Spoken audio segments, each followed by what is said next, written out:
일요일인 오늘도 장마 영향으로 어제에 이어 전국이 흐리고 비가 내리는 곳이 많습니다. 비는 오후에 대부분 그친다고 하는데 강원 남부 내륙과 제주도에는 밤까지 비가 이어질 전망입니다. 본격적인 장마가 시작되면서 앞으로도 한동안 전국에 호우가 예상되는데요. 김승배 한국자연재난협회 본부장 연결해서 자세한 장마 전망 알아보겠습니다. 협회장님 나와 계십니까? 네, 안녕하십니까? 네, 안녕하십니까? 어제부터 전국에 많은 비가 내렸는데 장맛비가 주로 어느 지역에 집중됐습니까? 네, 제주도 이제 한라산이라는 그 지형적인 영향으로 어제와 오늘 사이에 250mm가 넘는 비가 내렸고요. 그 다음에 이제 또 바다로부터 접근한 공기가 첫 그 지면을 만나는 남해안에 또 많은 비가 내렸습니다. 또 중부지방으로 저기압이 지나면서 70에서 120mm의 비가 중부지방에도 내렸는데 이번에 지난 19일 제주도에서 장마가 시작한 이후 남해안과 제주도에서만 내리던 장맛비가 어제 중부지방에서 내리면서 첫 시작한 장마가 그 화면에서 봤듯이 저런 또 피해가 생겼습니다. 예, 그 제주 지역 말씀을 중점적으로 해주셨는데 제주 성산에서 시간당 무려 81mm가 내렸다고 합니다. 역대급 기록이라고도 하고 6월 강수로는 역대 2위라고 하는데 이 정도면 어느 정도로 비가 쏟아진 겁니까? 네, 그렇습니다. 이제 1시간에 30mm 정도 비가 내리면 이제 피해가 생길 수 있는 그 정도의 강수량이거든요. 1시간에 50mm 정도 비가 내리면 우리가 양동이로 쏟아붓는 형태의 그런 강수량입니다. 그러니까 차에서 윈도우 브러쉬를 해도 앞이 안 보일 정도의 비인데 시간당 80mm 정도면 당연히 큰 그 폭우 피해가 우려되고요. 2년 전에 서울에서 1시간에 141.5mm의 비가 내려서 그런 침수 피해를 봤거든요. 그러니까 우리가 한 시간당 80mm 중 상당히 많은 양의 내린 강수량입니다.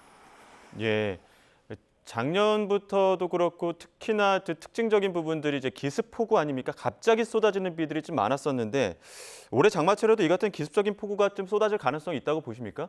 네, 그렇습니다. 이제 우리나라 원래 여름철에 과거에부터 내리는 그런 강수 형태가 국지적으로 많은 비가 내리는 그런 어떤 국지성 집중호우 형태를 보이거든요.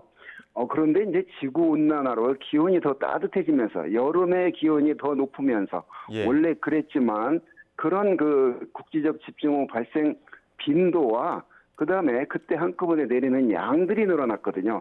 그만큼 지구를 덮고 있는 공기가 따뜻해졌기 때문에 생기는 하나의 그런 어떤 기후변의 형태라고 보는데요. 예. 올 여름에도 어김없이 국지적으로 집중호우가 내릴 것으로 보입니다. 어제 중부지방도 내린 이 강수 형태를 보더라도 좁은 지역에 어디는 120mm, 어디는 30mm 정도 이런 그런 큰 편차를 보이거든요. 올해 장마 기간 또는 장마가 끝난 이후에도 국지성 집중호우는 계속 나타나고 매년 여름철에 그런 형태의 강수 형태를 보일 것으로 전망을 합니다. 예. 딱 어제만 봤을 때만 해도 중부 지역 내에서도 지역적인 편차가 있을 정도로 지역별로 국지적으로 기습적인 폭우가 온다 이런 말씀해 주셨는데 네. 중부 지방은 지금은 잠깐 소강 상태고요. 또 남부 지방은 네. 밤까지 비가 계속된다고 하는데 네. 현재 네. 장마 전선 어디에 형성돼 있고 앞으로 어떻게 이동할 것으로 예상하십니까? 네, 그렇습니다. 중부지방은 그 비를 내리게 했던 저기압이 이제 동쪽으로 빠졌기 때문에 비는 그쳐 있는 상태고 정체 전선은 남해상에 걸쳐 있기 때문에 오늘 주로 제주도와 남해안 지방에 중심적으로 내릴 것으로 보입니다. 이 시간 현재는 전라남도 남해안 쪽에 강한 비구름대가 걸쳐 있고 그 바다에 남해상에 강한 그 비구름대가 놓여 있는데 일시적으로 이 시간 이후 몇 시간 정도는 소강 상태에 들겠지만 다시 오늘 밤에 또 많은 비가 올 것으로 보입니다. 더 넓게 보면 정체전선상에서 중국 남쪽에서 제주도 남쪽, 일본 쪽으로 이어지고 있는 이 장마전선상에 인도양으로부터 따뜻한 고온다습한 수증기들이 계속 그 물길 따라 그 강이 흐르듯이 수증기들이 정체전선상으로 계속 공급이 되면서 비가 내렸다가 그쳤다를 반복하는 그런 강수 형태 보일 것으로 보이는데 주로 오늘과 내일은 제주도와 남해안 중심으로 비가 내릴 것으로 전망이 되고 중부지방은 오늘과 내일이 일시적인 소원 상태에 들어간 것으로 보입니다. 예. 제주 지역에 집중적으로 내리기 시작했고 이제 막 시작된 거 아닙니까? 언제까지 장마 계속될까요?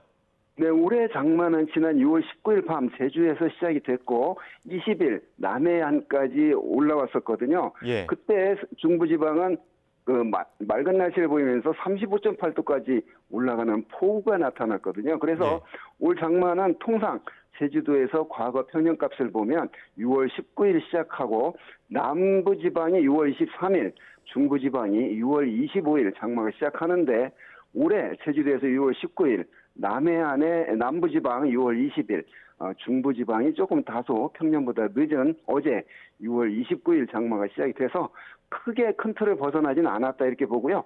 통상 장마는 약 33일 정도 이어지는데 한 7월 하순 그러니까 7월 20일에서 25일 사이 정도 이때 되면 남쪽의 북태평양 고기압이 정체 전선을 북쪽으로 밀어올리면서 장마가 이제 끝나는 시점인데 올해도 뭐 큰 틀은 벗어나지 않을 것으로 전망을 합니다. 예. 장맛비 이렇게 내리기 시작하면 전국에 또 산사태 위기경보 수준 상향되기도 했고요. 호우가 계속되면 산사태 가능성이 클 수밖에 없지 않겠습니까?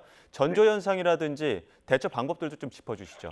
그렇습니다. 산사태는 이제 많은 비가 내려서 지반이 물러졌을 때 생기는 현상인데요. 이렇게 산사태가 발생할 수 있는 가는 지역은 새로 도로를 냈대거나 그다음에 주택을 짓기 위해서 산을 훼손했대거나 자, 이런 지역이 특히 위험하고 그런 지역에서는 많은 비가 올 때 어김없이 산사태가 발생을 하거든요.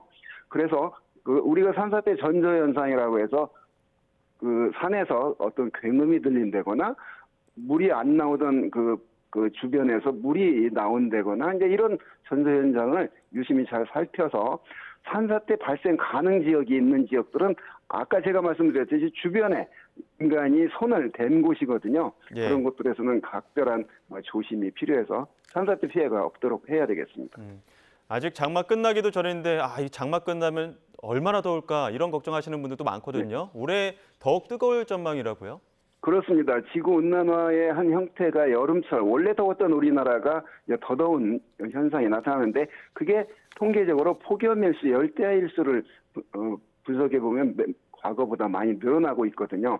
자, 극심하게 더웠던 2018년을 올해 더 뛰어넘을 것인지는 이제 앞두고 봐야 되겠지만, 자, 장마가 남쪽에서 진행이 되고 있을 때 중부지방에는 구름이 없이 강한 햇빛이 나면 어김없이 강한 일사의에서 또 남쪽에서 공급되는 고온다습한 수증기 때문에 더 습도가 높은 체감 온도를 높은 그런 폭염을 나타나기 때문에 장마가 끝난 뒤에는 북태평양 고기압에 덮이면 과거보다도 더 많은 폭염일수, 열대야일수가 나타나는 그런 여름이 될 것으로 전망합니다. 그러니까 폭우가 시작됐고 폭염 또 태풍, 강화태.